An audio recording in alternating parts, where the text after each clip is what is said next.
The massive alien vessel materialized at the edge of lunar orbit, its obsidian surface absorbing light like a cosmic void. Admiral Jessica Reeves stood aboard the bridge of the EDF Hyperion, humanity's flagship, her weathered hands clasped behind her back as she studied the holographic display. 27 years of military service hadn't prepared her for this moment, humanity's first contact with an advanced alien civilization. The vessel before them dwarfed the Hyperion by a factor of 10, its hull adorned with strange geometric patterns that seemed to pulse with internal energy. Behind Reeves, the bridge crew worked in tense silence, their fingers dancing across holographic interfaces as they analyzed every scrap of data they could gather about the alien ship. "Admiral," Lieutenant Raj Patel's voice cut through the silence, "they're broadcasting on all frequencies. The AI translation matrix is processing it now." Reeves nodded, her silver hair catching the blue light of the tactical displays. "Put it through, Lieutenant. Let's hear what our visitors have to say." The alien message filled the bridge, translated into English by the ship's AI. The voice was deep, resonant, and utterly inhuman. "Attention, primitive species of Sol 3. We are the Meridian Empire, rulers of 1,000 star systems. Your world has been selected for integration into our dominion. Surrender your sovereignty and submit to our guidance, or face immediate extinction." A slight smile tugged at Reeves's lips. Humanity had suspected they weren't alone in the universe, now they had proof. But these Meridians had made a crucial mistake, they'd assumed Earth would bow to threats. "Open a channel, Lieutenant," Reeves commanded, straightening her uniform.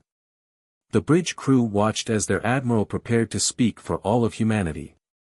"This is Admiral Jessica Reeves of the Earth Defense Force. I speak for humanity." She paused, choosing her next words carefully. "Your offer is acknowledged and rejected. Earth belongs to humanity, and we do not surrender to threats." The response was immediate. 3 more Meridian vessels emerged from hyperspace, their weapon systems powering up. The alien voice returned, tinged with what seemed like amusement. "You do not comprehend your situation, primitive. We have conquered species far more advanced than yours. Your defiance is illogical." Reeves's smile widened. "What's illogical is assuming we came to this meeting unprepared." She turned to her tactical officer. "Commander Jackson, initiate Protocol Omega." Across the solar system, hidden installations on Mars, Venus, and various asteroids powered up. Humanity had spent decades preparing for this possibility, building defenses in secret while the world thought they were working on civilian space programs. The Meridian ships fired first, energy beams lancing out toward Earth. But they met an invisible wall of quantum-shifted space, their weapons dissipating harmlessly against humanity's greatest scientific achievement, the Aegis shield. "Return fire," Reeves ordered calmly. "Show them humanity's answer to tyranny." The Hyperion's newly developed plasma cannons roared to life, their superheated projectiles enhanced by quantum tunneling technology. The leading Meridian vessel's shields flickered and failed, unable to cope with weapons they'd never encountered before. Secondary explosions rippled across its hull as the ship's crew struggled to comprehend what was happening. As the battle unfolded, more Earth ships emerged from hidden positions in the asteroid belt and behind Earth's moon. The Meridians found themselves caught in a carefully planned crossfire, their superior technology meeting its match in humanity's innovative combat tactics and unexpected technological capabilities. "Send a message to Earth Command," Reeves commanded. "Tell them Operation Defiance is in effect. And send our visitors a response." She stepped forward, her voice carrying the weight of humanity's determination. "To the Meridian Empire, we are humanity. We do not bow, we do not submit, and we do not surrender. If you want Earth, you'll have to fight for every inch of space between here and our atmosphere."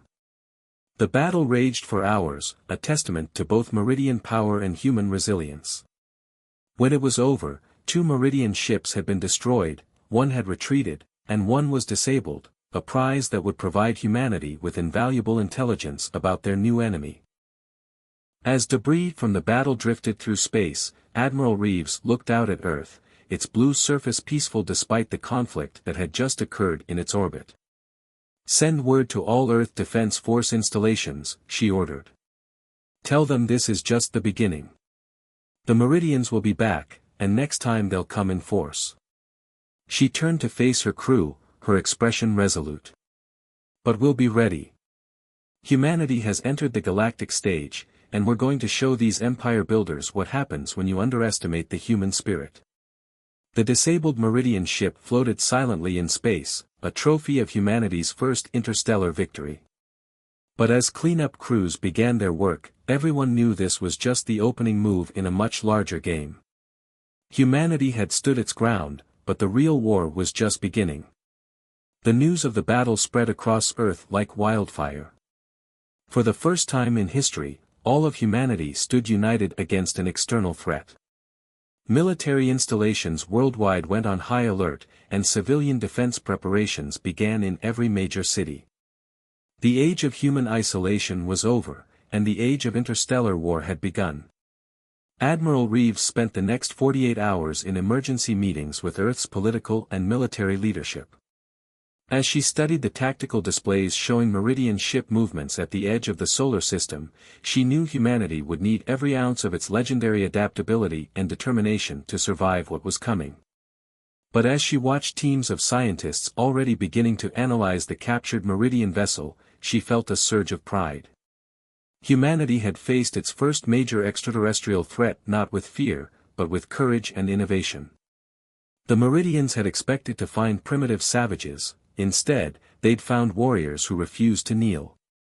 The war for Earth's freedom had begun, and humanity was ready to show the galaxy exactly what they were capable of when pushed too far. 3 months after humanity's first victory against the Meridian Empire, Dr. Riya Patel stood in the depths of the Lunar Research Facility, her dark eyes fixed on the holographic display before her. The captured Meridian ship had yielded secrets beyond their wildest expectations, but it was what they'd done with those secrets that would change the course of the war.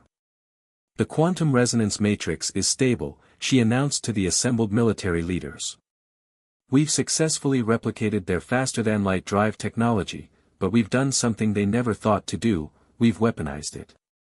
Admiral Reeves, now bearing the scars of 2 more battles with Meridian forces, nodded approvingly. "Explain it to us, Doctor." "In simple terms." Riya manipulated the hologram, showing a simulation of the new weapon system.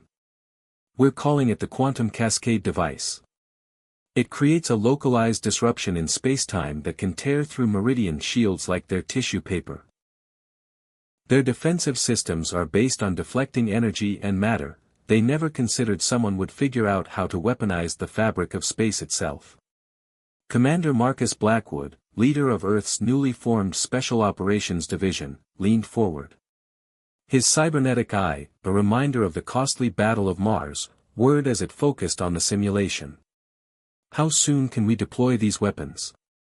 "The first prototypes are ready for installation on our capital ships," Riya replied.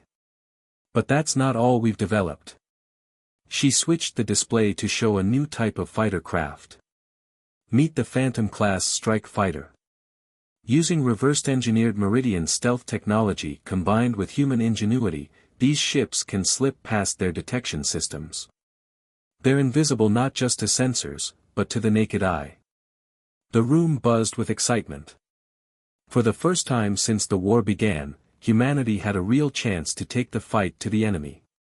The Meridians had expected humanity to crumble after their initial defeat at Earth.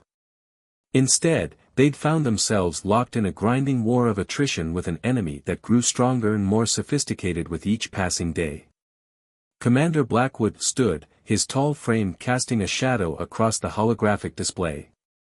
"I have 50 special operations teams ready for deep strike missions. With these new ships, we can hit them where they least expect it." Admiral Reeves considered the proposal. The Meridians had established forward bases in the Kuiper Belt, preparing for what they thought would be their final assault on Earth. But their arrogance had given humanity time, time they'd used well. Very well, she decided. Operation Ghostwalker is approved. Commander Blackwood, you have authorization to begin strike operations against Meridian installations. Dr. Patel, begin full production of the quantum cascade devices. It's time we showed the Meridians that humanity isn't just fighting for survival, we're fighting to win. The next 2 weeks saw a flurry of activity throughout the solar system. Earth's shipyards, hidden in enormous caverns beneath the lunar surface, worked around the clock to outfit the fleet with the new weapons. Special operations teams trained relentlessly with the Phantom fighters, learning to push the revolutionary craft to their limits. The first strike came without warning. Commander Blackwood led the initial assault personally, his squadron of Phantom fighters slipping past Meridian defenses around their largest Kuiper Belt base. The Meridians never saw them coming. The quantum cascade devices ripped through their supposedly impenetrable shields, reducing their mighty warships to twisted debris. "This is Ghost Leader," Blackwood's voice crackled through the command channel. "Primary target neutralized. Moving to secondary objectives." Across the solar system, other special operations teams struck simultaneously. Meridian supply lines were severed, communication relays destroyed, and forward bases reduced to rubble. For the first time, the mighty Meridian Empire found itself on the defensive, struggling to comprehend how their primitive opponents had developed such devastating capabilities. But the true masterstroke came 3 days into the operation. Dr. Patel's team had decoded enough of the Meridian communications network to insert a virus, one that turned their own automated defense systems against them. Meridian ships found themselves firing on friendly vessels, their computers convinced they were facing human attackers.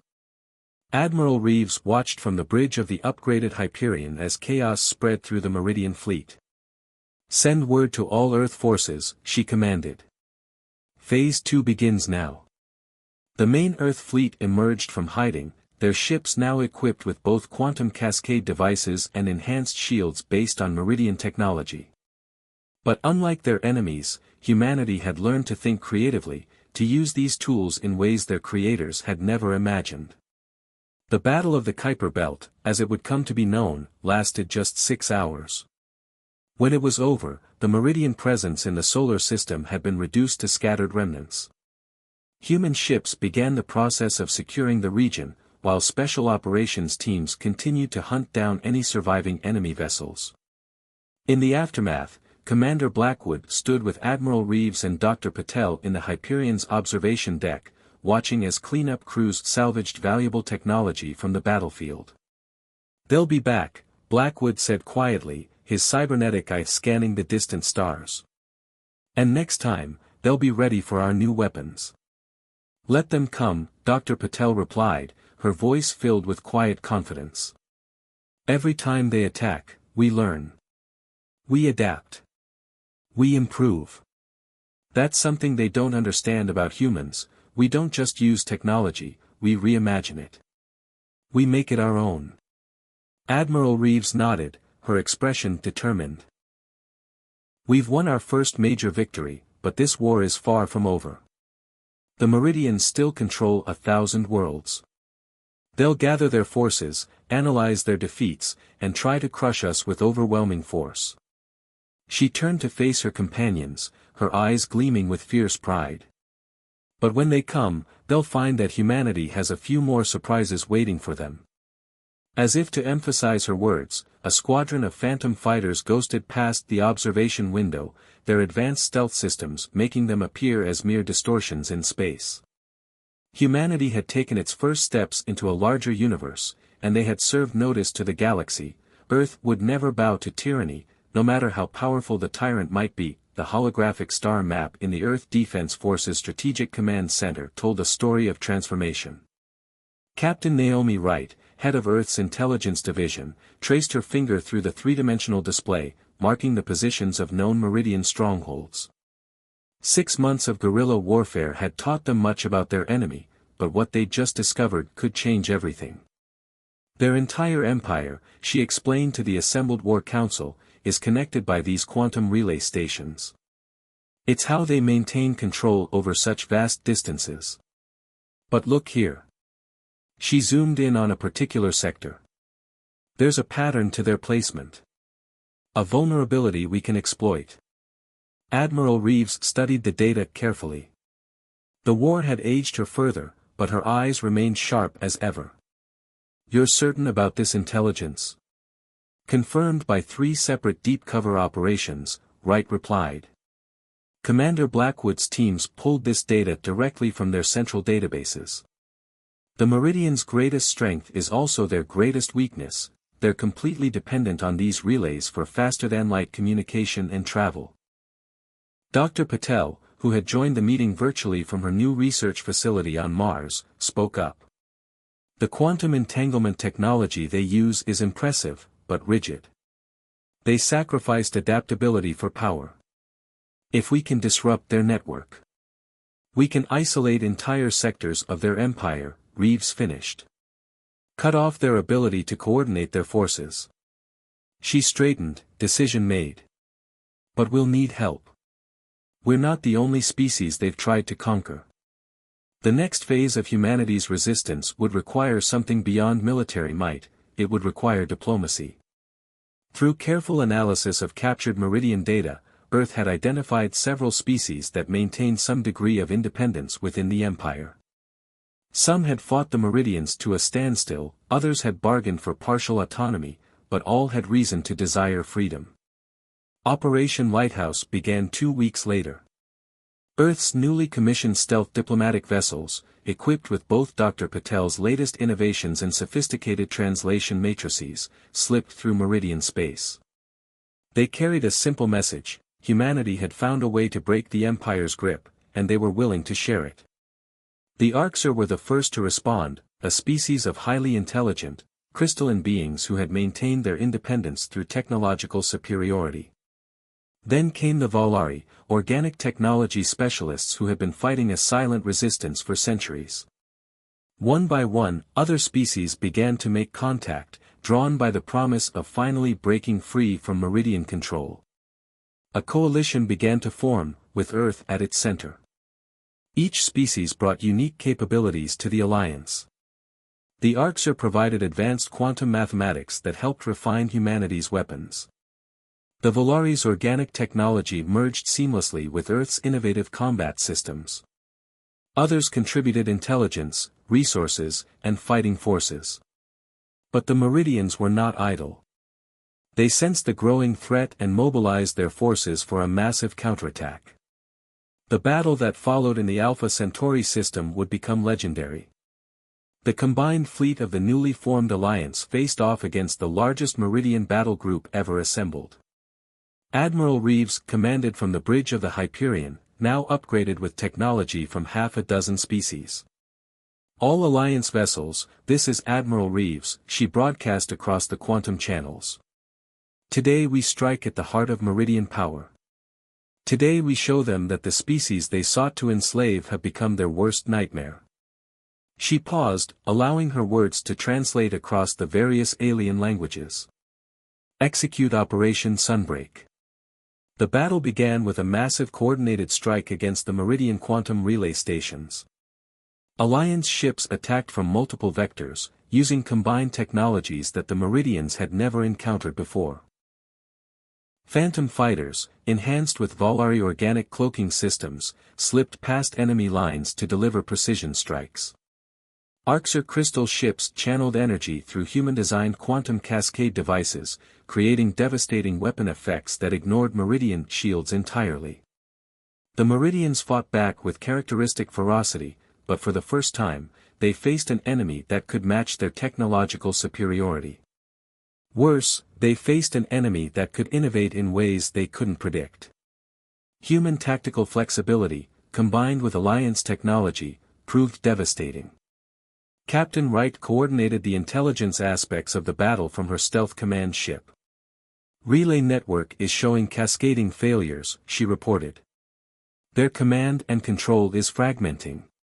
Individual ship captains are losing contact with central command. The Meridian fleet began to break apart, their rigid command structure unable to adapt to the loss of communication.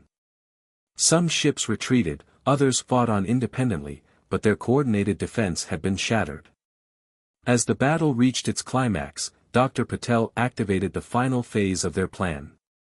A specially designed quantum virus, developed jointly by human, Arxer, and Volari scientists, spread through the remaining relay network. Meridian ships found their systems compromised, their weapons turning against their own forces. The Battle of Alpha Centauri lasted 18 hours. When it was over, the largest Meridian fleet ever assembled had been thoroughly defeated. More importantly, their communication network lay in ruins, their empire suddenly fragmented into isolated sectors. In the aftermath, Admiral Reeves stood with representatives from each Alliance species aboard the Hyperion.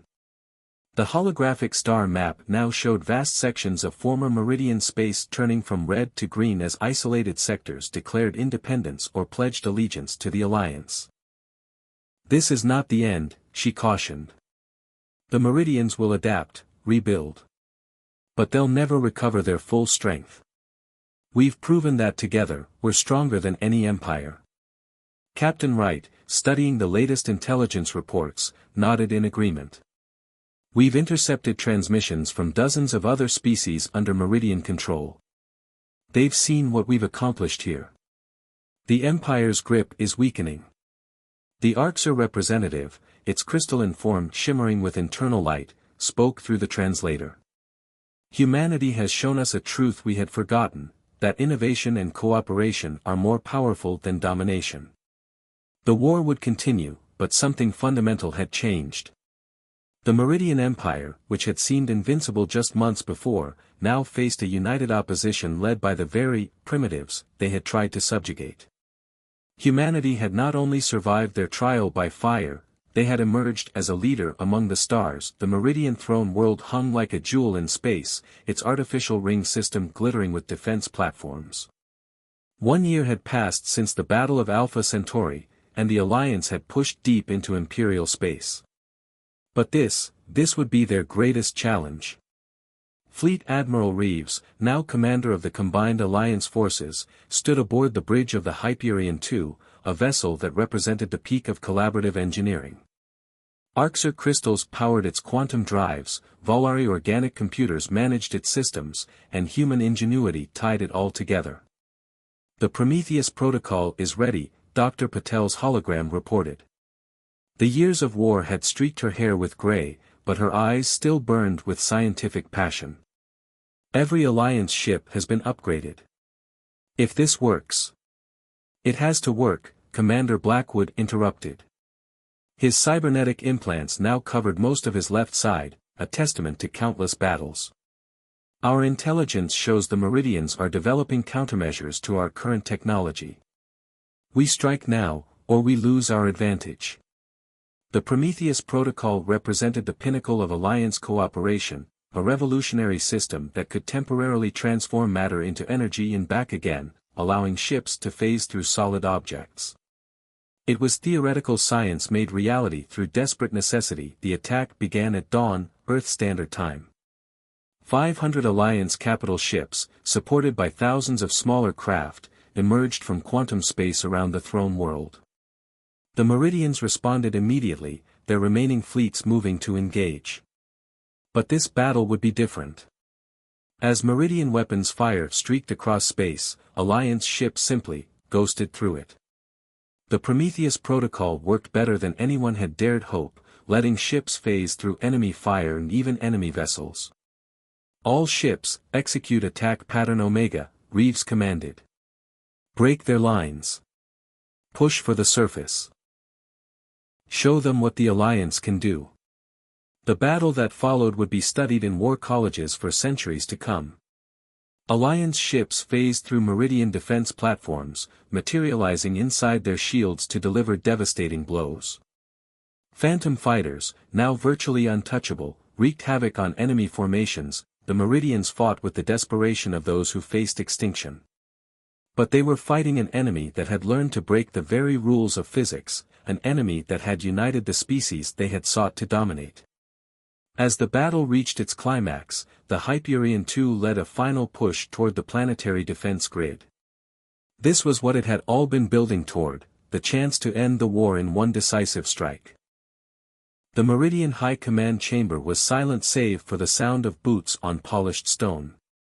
Admiral Reeves, accompanied by representatives from every Alliance species, approached the ancient throne that had symbolized Meridian power for millennia. The final battle had lasted 3 days. The Prometheus Protocol had given them the edge, but victory had still cost thousands of lives on both sides. Now, standing before the defeated Meridian leadership, Reeves felt not triumph, but responsibility. "Your empire is finished," she stated simply. "But your people need not be. The Alliance offers terms." The terms were unprecedented. The Meridians would survive, but as equals, not rulers. Their technology and knowledge would be shared, their worlds integrated into a new galactic community. It was, Reeves reflected, perhaps humanity's greatest gift to the galaxy, the ability to see former enemies as potential allies. One by one, the Meridian leaders signed the Treaty of Soul, named for the star system where this journey had begun. As they did, Captain Wright's intelligence teams were already working with moderate Meridian factions to stabilize their worlds and prevent hardliners from continuing the fight. In the months that followed, the galaxy entered a period of transformation. The Alliance evolved into the Galactic Confederation, with Earth playing a central but not dominant role. Dr. Patel's research team, now including scientists from 24 species including reformed Meridians, began exploring the peaceful applications of the Prometheus Protocol.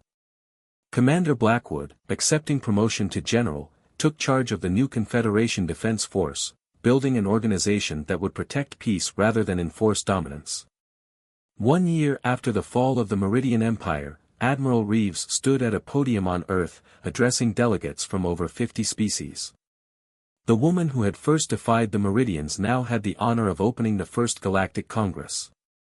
"We gather here not as conquerors or conquered," she declared, "but as equals.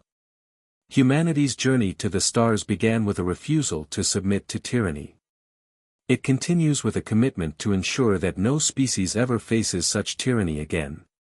She gazed out at the assembled delegates, humans, Arxer, Volari, reformed Meridians, and dozens of others. "The stars belong to all of us. And together, we will explore them not with fear or dominance, but with hope and unity." As her words were translated into dozens of languages, Reeves reflected on the journey that had brought them here. Humanity had proven itself not just through strength of arms, but through the strength of its convictions. They had faced extinction and emerged as leaders, not through conquest, but through cooperation. The age of empires was over. The age of exploration and collaboration had begun. And humanity, the species that had dared to say no to the most powerful empire in known space, would help lead the way into that bright future. In the skies above Earth, ships of all species moved peacefully through the lanes of the newly established trading routes. The Prometheus Protocol, once a weapon of war, now powered a new generation of exploration vessels.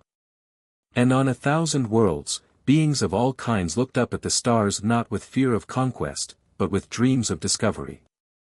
Humanity had answered alien aggression with total war, but they had won peace with wisdom and unity.